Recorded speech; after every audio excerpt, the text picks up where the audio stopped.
Please take note that this man, even on calling of Peter, people think that Peter was a poor man. Peter stayed at the gate. What was at the gate? All the fish in town, the marketplace, was Peter's business. How do you read the Bible carefully? If you read my version, it says, when they went to Peter's mother-in-law's house, and then the disciples broke through the upper room onto the roof.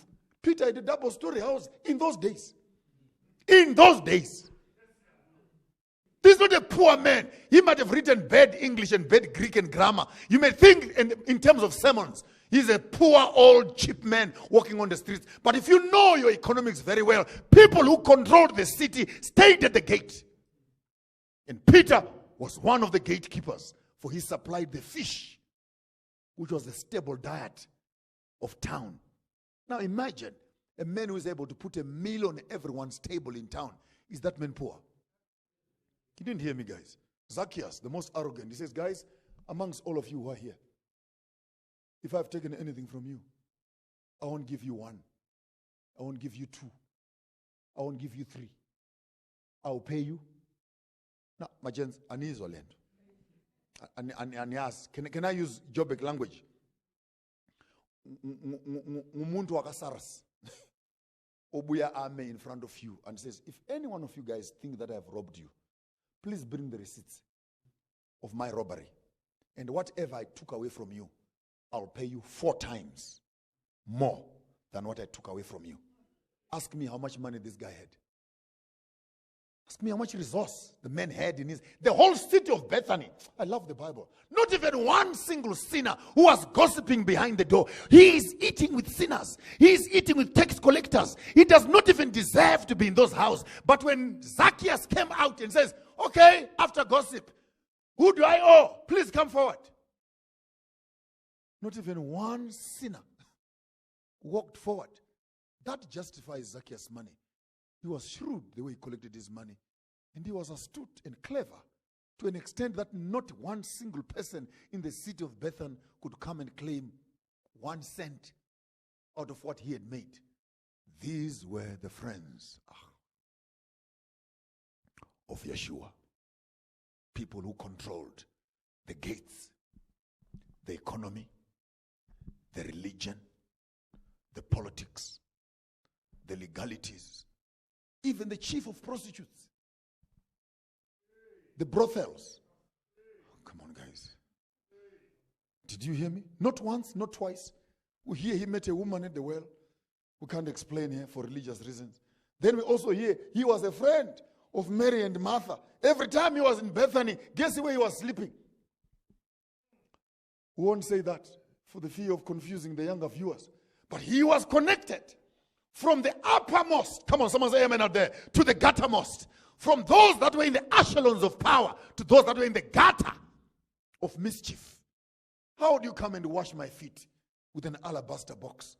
I know it's beautiful to fantasize and put religious flavor and religious curtains over these events. And Martha and Mary, whatever, came to the feet of Jesus. She cried, oh, the alabaster box. And ladies start feeling so mush about the alabaster box. Really?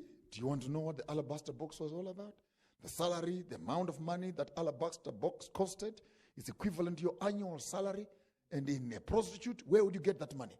Maybe a boyfriend, maybe a husband, maybe it was a payment for some interesting trade, which again we can't mention for religious reasons. Because once we start saying these things, then we are also right together with other disciples. If this man knew who is this woman was, if this man knew where this perfume came from, he would not even allow this woman to touch his feet.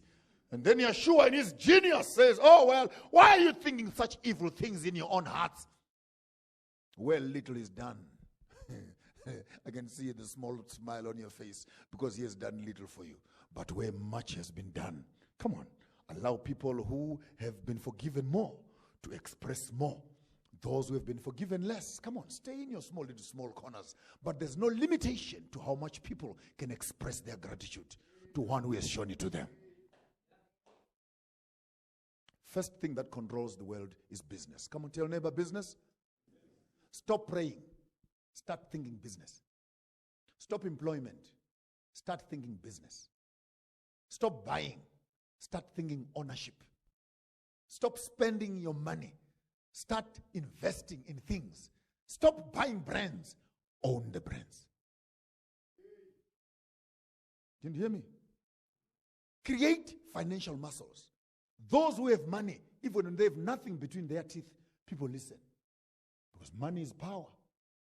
Famous saying, money talks. The rest walks. I can't say it again because I'm in church. I feel so liberal today. If I had said everything that I needed to say, people would be jumping through the windows right now. Money talks, walks. Everything else, for the younger viewers, walks. Only money talks.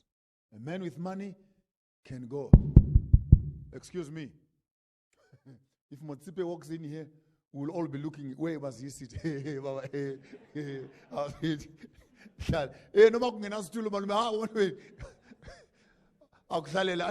want to say anything? Do you have anything to say?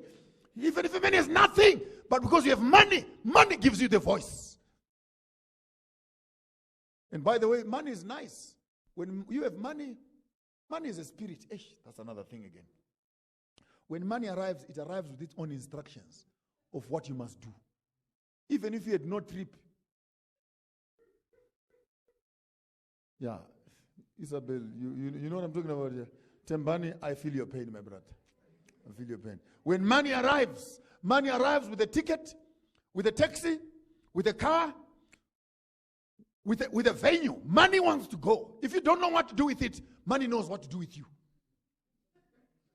I've said this many times before. I'll say it again. Many of us are Christians out of poverty. The day you have money, you may never know who you are. The true character of who you are may just come out. When you wake up with 15, 20 million in your account, unaccounted for, but present. And money looks at you and says, hello. And you look at it and say, hello.